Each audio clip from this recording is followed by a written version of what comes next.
Good afternoon. It is July 27, 2024, and the season is well underway. I'm very excited, and I wanted to make a spontaneous video today, which I'm doing. I've asked Debbie to come out and join me in a little while. I'm going to need her assistance. I wanted to show you a few things.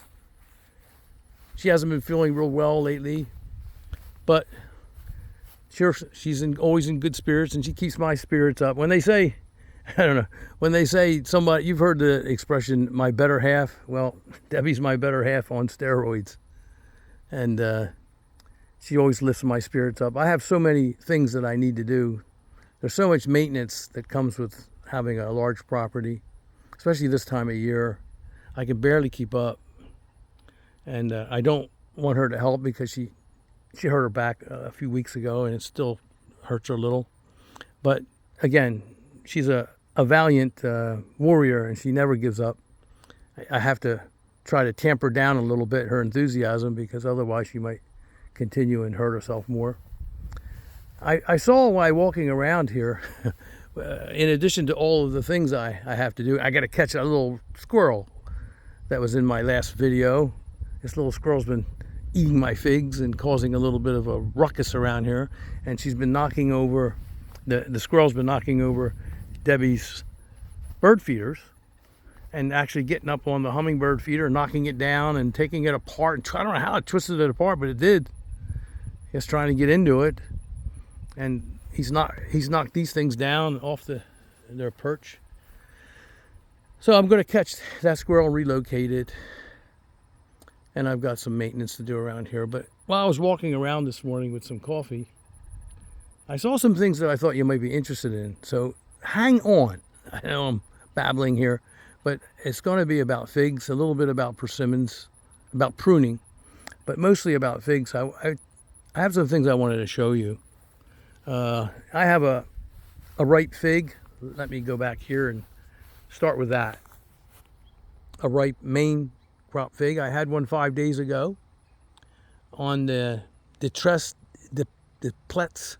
I can never pronounce that fig really good or right. The Desplets is a Spanish fig, and it's a very early fig. And for the last couple of years, let me go over there. Hold on. Okay, we're back again. This is Desplets, if I'm pronouncing it almost right. Oh, there's another one getting ripe in there. Look at that. This one's gotten ripe. 5 days ago was the ripe one, the first ripe one, Maincrop Fig. And I made a video about this and comparing it to Ronde Bordeaux, which is my second earliest fig for Maincrop figs. This one also makes a Breba. Actually, the 5 days ago or something, it was actually a Breba. It was a Breba. What was that?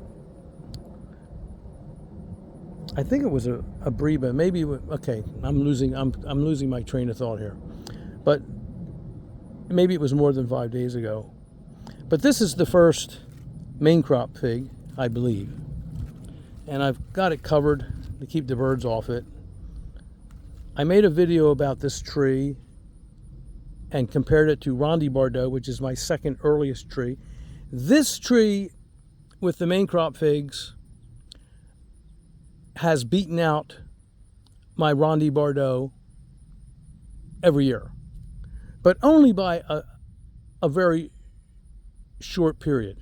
It's not a big gap between when these figs start to ripen and those on the Ronde Bordeaux. In fact, I have a little one that's getting ripe on the Ronde Bordeaux right now that I'll probably show you in this video. But it is earlier each year, a few days earlier, not much. And I don't value this tree as much as Ronde Bordeaux. I didn't want to give a complete, absolute, final analysis in my last video last year, because I'd like a tree to get 3 years, 4 years old. This is approaching that. This is about 3 years old. And I can tell you now that I from all that I can see in the past, I truly do value my Ronde Bordeaux more, and I would recommend it over this particular variety. Now, is this a bad variety to have in your collection? No, I still have it here, and that is a testament to really its merits as a deserving fig to be in my collection. I'm not going to remove it. I'm not going to tell you that it's better than my Ronde Bordeaux or even some other varieties, because it's not. But is it a worthy member?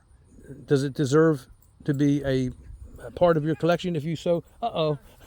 Here they come. Hey. The answer to that, hi there. Hey. I'm going to need you over at the percent. What's that? What's that? None. Did you look at this? I'm gonna pick this one. Wow, look at that. Yeah. Is it ripe? Yeah, I'm gonna pick it right now. Let me see.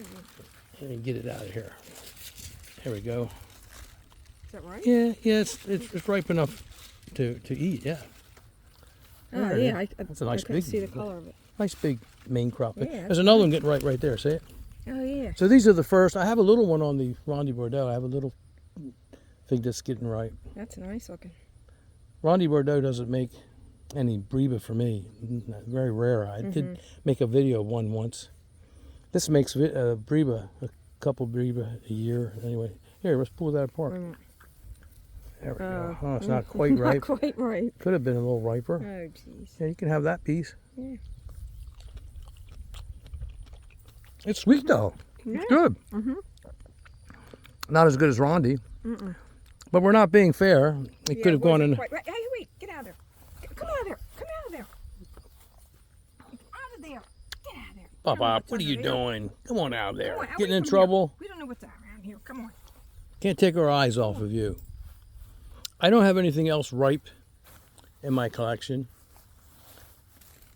If you remember, I made a video last year and also one this year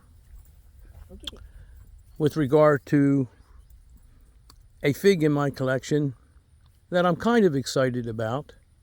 So I wanted to go over and talk about that. I planted it in the ground this year. It wasn't a pot. And last year, the Pastiliere fig, which is a French fig, last year it did not drop its fruit, which was rather remarkable and interesting because it has a terrible Dragonfly friend here. What's it? Oh yeah, look at that. Let me see if I can Look at get. that beautiful butterfly. It just went up in the persimmons tree. You just went in the leaves. Look, there he is. Look, there's the dragonfly right there. There's a beautiful butterfly right around the persimmon. Oh, I see him on top of the pawpaw. Yeah. Let me go over and try to get. The dragonfly was just here. I'm going to go closer. Hold on a second.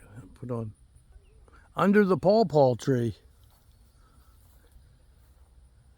I don't see the butterfly. Do you see him anywhere, Debbie? I thought he might be on this side. He was on the pawpaw tree, but he disappeared. Yeah. Oh, he might show up again.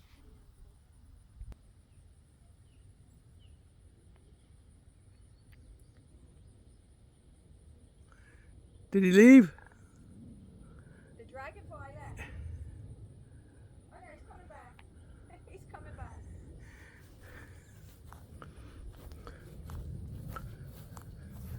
Okay. Let me get on with the topic of the Pastiliere. All of the Feliciano Bianco are gone now. All of the Breba have been eaten. That was my last video, I believe.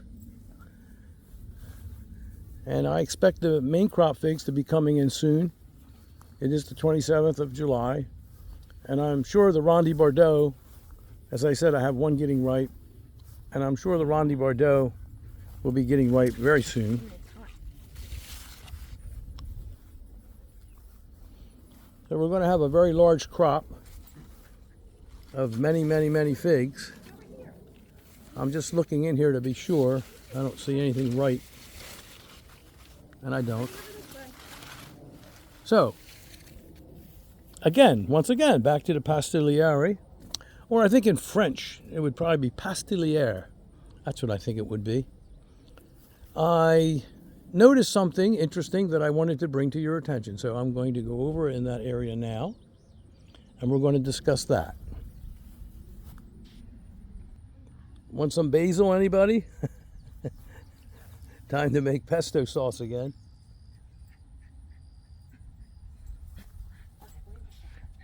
Deb, you're right. What? Hold on. I need your assistance with something before I get over to the Pastiliere. I have to do something that I really regret doing, but I need to show the figsters exactly what happens when these situations occur. So I'm going to rely on your help for a moment. Again, thanks for sticking with me. We're going to talk about pruning for a second on this persimmons tree. I have a situation here that I want to talk about, and I have to rectify, and I'm going to show you. Let me go around this side and show. This is a tree that this is Nikitas Gift, and it's a wonderful persimmons tree. And last year, in the beginning of the season, I actually ran my tractor, which has a roll bar. My diesel tractor has a roll bar, and I hit this. I hit this branch right here. And I just wasn't paying attention. And the roll bar hit it, and it split. Let me go down here. It split this beautiful tree. It split it right here. You see that? This whole side of the tree, this whole side, came apart from this whole side. Okay, and it was cut right down there. So this is the thicker side. The left side was the thicker side. So at first I thought, well, let me just cut away this whole side, and this will grow, and it'll be fine. It's one of my favorite trees. I love it. I have another one just like it near the barn, so good thing I have a backup. And I grafted another one, which is behind me right now, so I have 3 of them. So anyway, I decided rather than to cut it, I was going to brace it.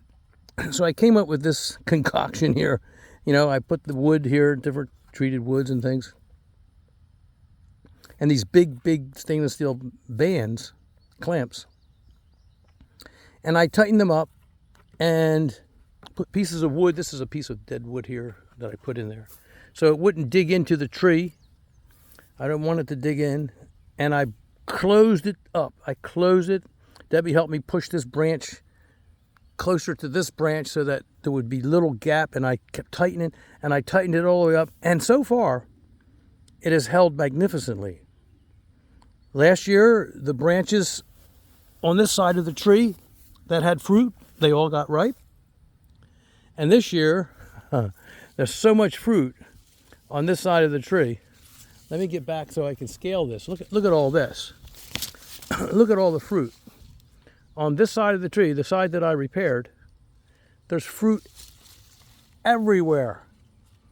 In fact, that is the problem that I wanted to discuss with you today. There's just too much fruit. And so I've looked at this tree a number of times, and I'm looking out for the final results that I want to achieve for this tree. I'm looking out, peering out into the future, and I see that there's a split here. There's a split here, a fork. This is where I hit it with the tractor. And then if you notice, this shoots up nicely, and it almost goes vertical that way. And that has a lot of fruit too. There's a lot of fruit up there. Can you see it up there? It's loaded with fruit. Lots of fruit. Okay? This branch comes out, is more horizontal and less vertical, and it's just laden, heavily laden with massive amounts of fruit. I mean, it's just too heavy. It's too heavy. And one thing about persimmons wood, and I can tell you from experience, it is brittle.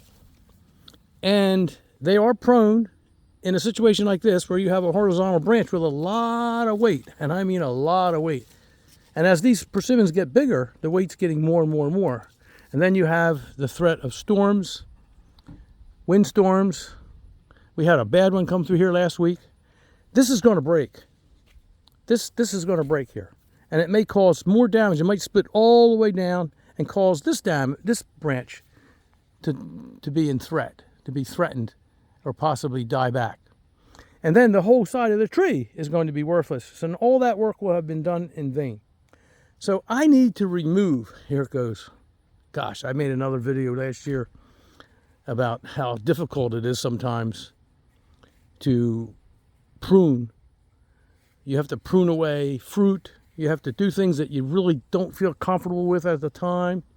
But in the best interest, the best long-term interest of the tree, unselfishly, you have to do this. You have to do it. So I've got to cut out all of this fruit today. All of this fruit. And it's not easy to do.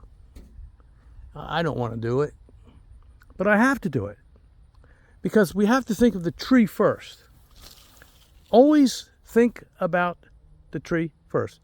Here's another branch that's so heavily laden with fruit. Look at it. And look, see how it is also horizontal.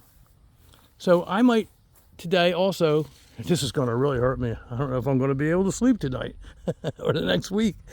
This branch, which is heavily laden with fruit, beautiful, beautiful, the best, one of the best tasting persimmons in all the years of my experience, both on this property and other properties and in other experiences where I've tasted fruits, persimmons fruit that other growers had and that were given to me or that I visited. I've never tasted anything better than my beautiful Seijo up there, that gigantic Seijo tree, which I've featured several times, and Nikitas Gift. And Nikitas Gift is ranking right up there at the top.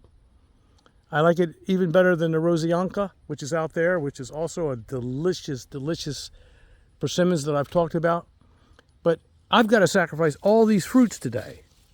And it's not going to be easy. But you can see I've got this being stabilized with a rope. I've got to tighten this up. I'm going to do that. I'll do that today too. I'll tighten that up. But, I can take that rope off this year if I get rid of that branch, or I can take it off and I'll just leave it on. I'll leave it on throughout the season and I'll take it off in the fall or next summer. And I'll have a nice vertical tree. See, all the branches will be growing primarily vertically, and they have plenty of fruit on them. So I have to not be selfish. I have to think about the tree and not me.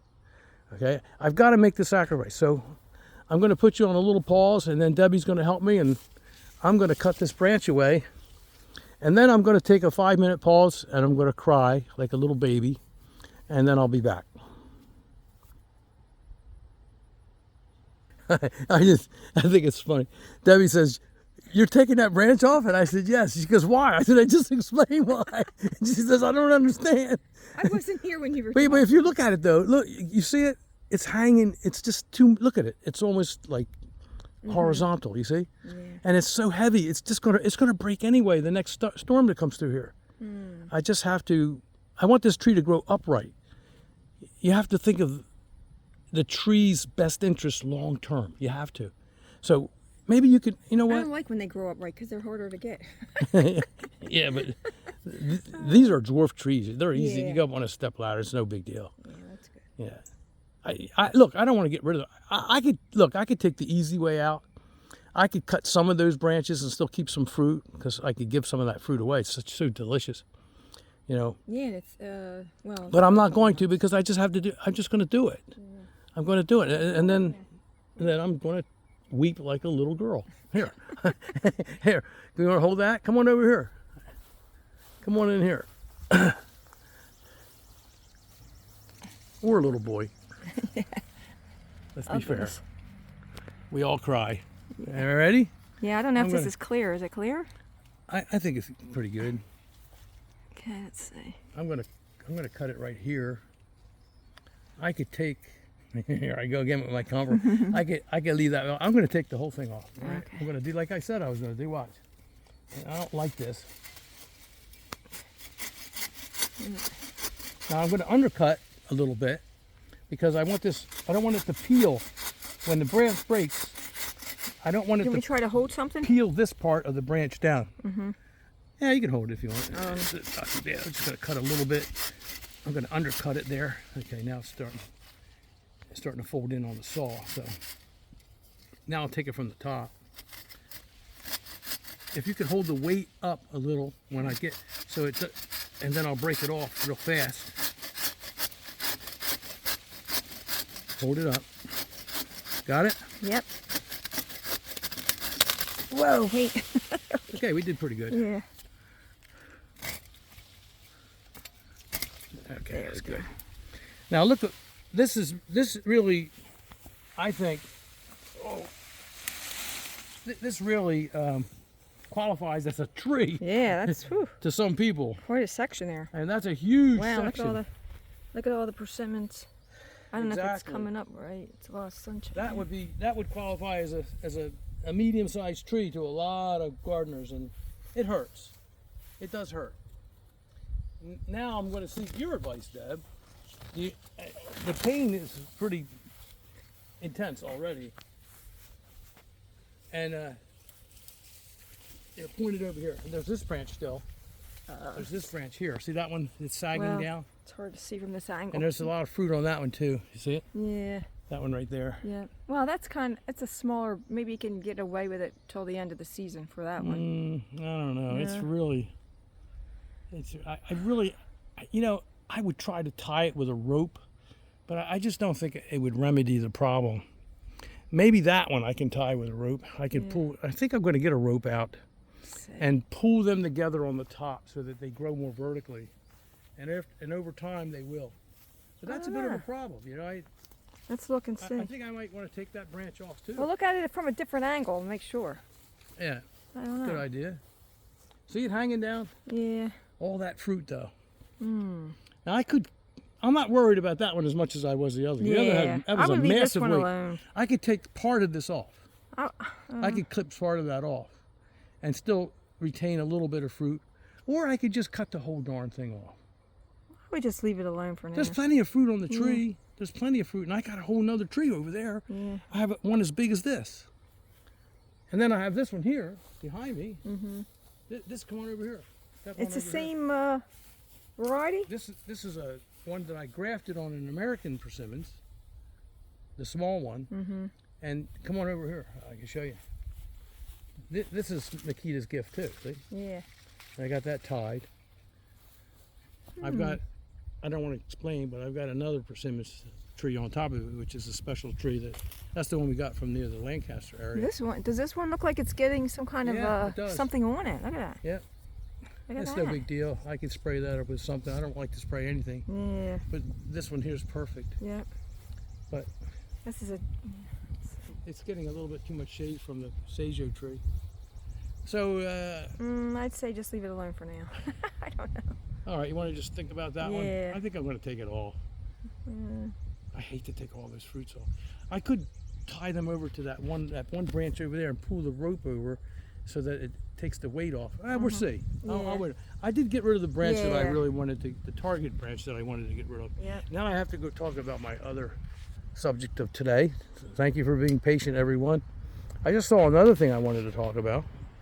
Let's go over here for a second. My little fig garden, my cutting garden, which I've made a video this year about too.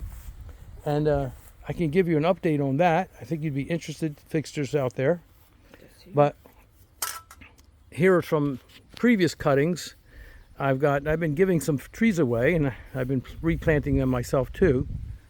But an interesting thing first is let's take a look at some leaves. The subject of leaves comes up very often. Where can you really, in a dependable fashion, can you really identify a variety by its leaves? Yeah, you can sometimes, especially some varieties. But it's more complicated than that. And sometimes it's hard, even with a familiar pattern that you would see on a certain type of variety. Now here, this is Ronde Bordeaux here, and these are the long version leaves. I mentioned before there's a fatter version, a broader leaf version, and then there's a longer fingery leaf version.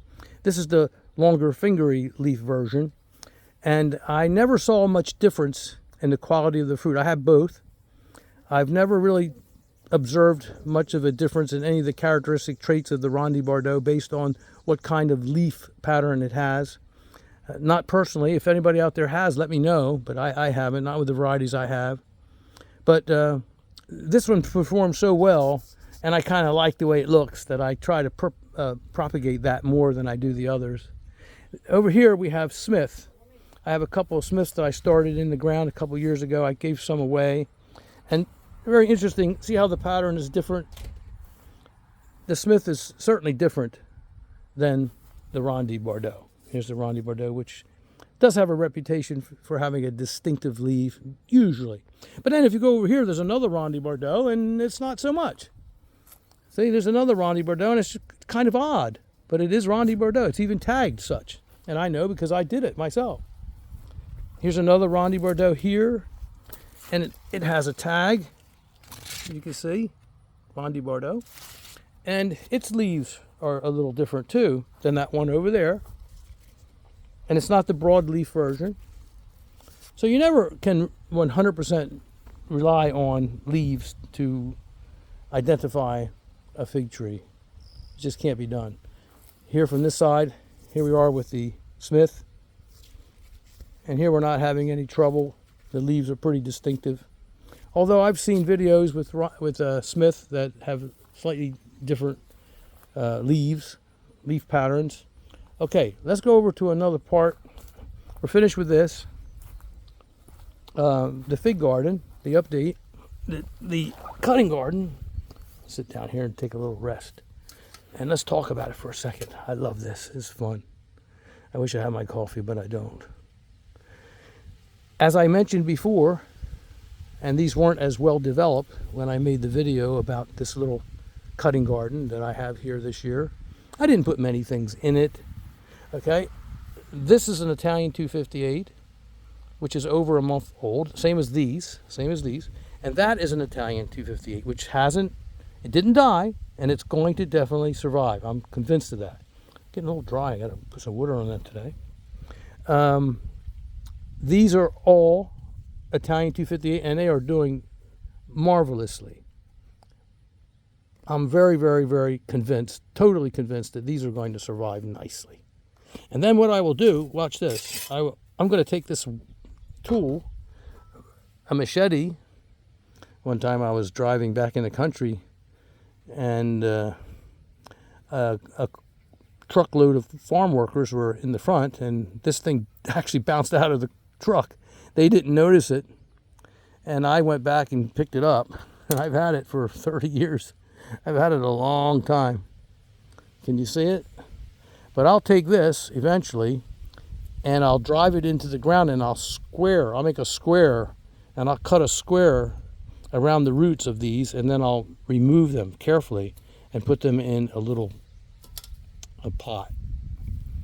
I have rectangular little pots that I can use that are for that. Wedge pots, whatever they're called. A whole bunch of different pots, but I'll transplant them successfully in time, not now.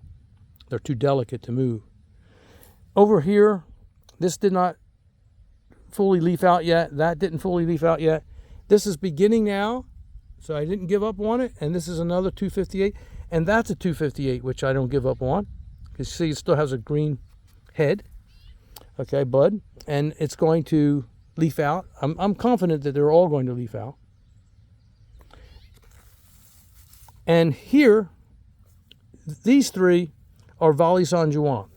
And I noticed that this Valle San Juan, look at this, and I just noticed now, this Valle San Juan, which is an Adriatic fig that I've talked about, that I inherited from my uncle and was able to keep in the family for many, many, many, many, many, many, many years, look, it's actually going to make it. Over here's another one. I only put 3 in the ground. I should have put more. I don't know why I didn't. But here's another, which is not showing any sign of growth yet. And here's another. And these were done 2.5 weeks ago, 2 weeks ago. These have not been in the ground nearly as long as these. And over here are my Black Madeira. And I only put 3 in the ground. I had so many actually cuttings. I should have put more in. I gave some of my trees away to people that I can rely on that will take good care of them. And I took a few cuttings and I put 3 cuttings in the ground here for the Black Madeira at the same time that I did the Italian 258. And you can see that they are, all 3 of them, 1, 2, 3, they are all doing quite nicely. And I made a mistake. Why I did it, I can't tell you. But I should have spread these out more. I had plenty of room. I could have put one over here and one there, and then this one could have went over there more, because getting them apart is going to be a problem. But I will take this tool, and what I'll do is when they get better established is I will do the little wedgie trick that I just mentioned to you and cut down around the roots and let the roots more fully form in that root ball. And I will do it precisely and do it several times, and then I'll be able to probably, most likely, extract them successfully. I'll have to take my time. It's not going to be something that I rush when I do it. First, I have to wait for the roots to become far more established, more fully established, but I won't have a problem. I won't have a big problem, I think, when the time comes. If I properly cut the roots and force them to form a tight root ball underneath the cuttings. Here, these are properly spaced. I will have no trouble extracting these Italian 258s. So it's a success. There's not one dead cutting in here, and I don't actually foresee that. I don't predict that I'll have any dead cuttings. So it's working out. And I talked in the last video about putting it under the shade of a tree because I got started very late this year. It was a month later. It was far too close to the solstice when I planted these, and I just couldn't do it sooner. So I would have normally done it a month before that, and they would be far better established, and they would have gone through a cooler period and had a better than even chance of success. And if I had planted them earlier in the season instead of so close to the hot and dry solstice. But I've been keeping them well watered, and our son keeps them watered when we're away, and so it's working out real well. So I'm not going to complain. They're going to make it, and I'll get them in the pots in the fall, and I'll overwinter them, and they'll be around in the spring. Okay, so let's move on to Pastiliere.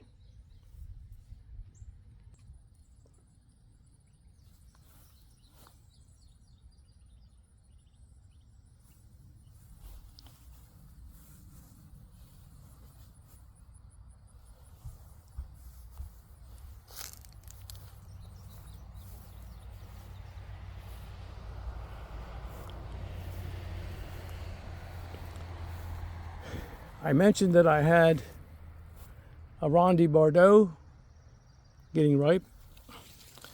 It's not a perfect example of a fig, but there it is. Ronde Bordeaux. I should just pick it. Let's see if it's soft. Yeah, it's edible. It's definitely edible. Very little. Not a good example. There we go. I'm going to gulp this down. Very good. Has that almost licorice taste to it. We'll talk about it again when they start getting ripe. But that's the first, so it won't be long and they'll be getting ripe. I don't see her, Deb. Where is she? She's right here. Okay, come on over. Let me show you the Pastiliere. Or Pastiliere. This is a tree that I'm very interested in. You know, I wanted to talk to you about.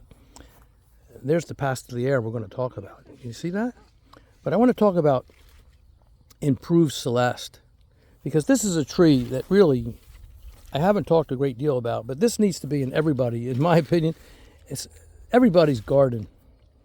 especially the newbies, but I think everyone. It's just such a fantastic variety. And Pruning Celeste, it's just so worthy of being in everyone's collection. Very, very, very, very valuable asset.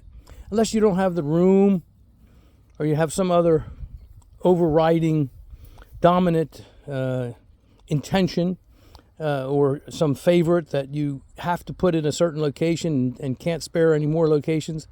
I can understand that maybe. But if you have some room for in-ground and you're in 7A and warmer, this is a fig that I certainly highly recommend. Now here we go. Now we're going to talk about the Pastiliere. Oh, cool. Come on, you're getting hot. Remember in my other video last year, I talked about it being in a pot, and I fed it a bunch of nutrients, and I wanted to see if I could keep those figs on the tree from falling, because it's notorious for dropping its fruit the first couple years. And I was able to succeed, okay? Then I moved it into the ground this year, probably more than a month ago, and I made a video this year of planting this tree in the ground. I wanted to transition it to the ground, and it was late, again, late, always late for me. I should have transplanted it earlier, but I've kept it alive perfectly. And all the leaves are healthy, and it's just beautiful. And I noticed that the figs started to change color, okay? Now, when I turn them, okay, this is not a good, ripe fig. This fig is dropping. This fig is certainly not ever going to mature. And neither are, I think, nearly all of them. I can't speak for sure about... Hey, what are you doing over there? You're getting all warm in the sun. You feel good? Oh, okay. Keeping Daddy. You keeping me company. Oh, okay. I can't say what these are going to do, because they might still get ripe. Probably not. But I can tell you this: we got a little bit of a problem. Well, this one might be coming out. Huh? This one might be coming out. No, it's not coming out though. No, what you mean because it's dropping the fruit? No, this one might be coming out. I'm excited about this. It's a variety that really passed my very, very, very strict tests. You just said it's not getting right. But just this year, it might. Yeah, but it has a reputation for dropping its fruit. Okay, the first couple of years. Okay. But I picked every single fruit on this when it was in a pot last year. Every single one. They all got ripe. Yeah, it's on video. But this year, it's not going to happen. So I guess you can say I failed. I did add some things to the hole there, some calcium and things. Well, give them a chance. Some crushed. They're still on here. Yeah, I mean, They didn't drop yet. you know, look, the transplanting process was stressful to it too. You know, it's very stressful when you move something from a pot to the ground. Yeah. And it did have And fruit on it? and it was right on the solstice. Yeah. I mean, that's bad. And by the way, we're past more than a month past the solstice, Getting hot. and so the sun is actually waning, Come on, let's go. and the rays aren't as direct. The sun isn't as overhead and direct as it was then at the high zenith point on the 21st of June, and so we're on the 27th of July now. So You found I get nervous about that because we're getting closer and closer, of course, to the winter solstice eventually, closer to fall, and further from the summer solstice, when the best conditions for figs exists.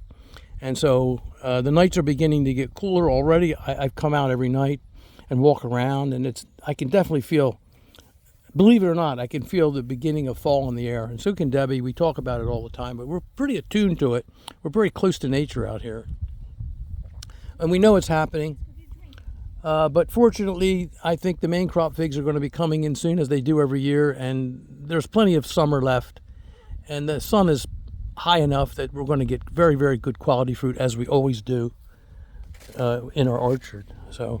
But here we are again. I just wanted to tell you that I wanted to report accurately that it looks like I'm going to lose, if not all, nearly all of the Pastiliere. A very, very interesting and beautiful fig. If you look at the first video I ever posted, Fig Varieties of the World, on my web page, on my web channel or my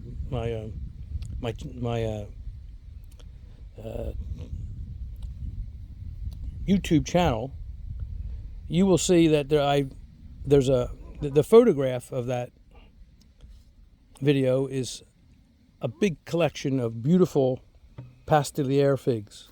They're beautiful, and I believe that was a photograph that I received from my friend Danny Yakir from Israel.